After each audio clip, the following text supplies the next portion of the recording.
Okay, so Bitcoin is a pretty new. Well, I mean, not pretty new to me. I had heard of it. I never used it, and still never have. I just remember Bitcoin and e-currency kind of becoming a thing a couple of years ago, and I mean, it makes sense as the internet grows.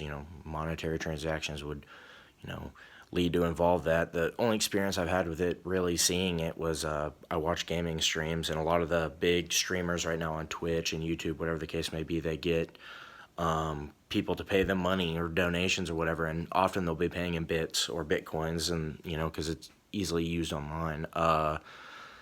Something that I learned from the video that I didn't know before was just the scale that it's used in current business. I thought of it more as just an online kind of thing. I didn't think of it as something that companies would be planning for, but I mean, it obviously is.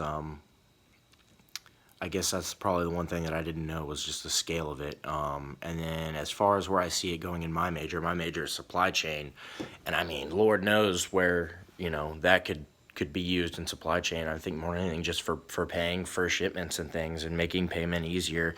All it does is add another form of transaction that is easier for both parties. It's not a check that you have to cash. It's not cash that you have to deliver. It's not money that has to be distributed between banks that aren't always different. It's just one universal currency, that could be used. So I could see it making big forays into supply chain. As far as where I see it going in the next 10 years, I mean, really the possibilities are endless when it comes to blockchain and Bitcoin and things like that. In 10 years, I mean, it could be double in size, it could be quadruple in size. I mean, it just depends on how secure the blockchain system is, and if people keep spending on it and the hassle-free benefits that you get, and people aren't losing any money or having any safety risk with their money that they're putting on the line. I mean, I think in 10 years you could 2028 you could see blockchain being a major form of currency, if not the dominant form of currency in the business industry.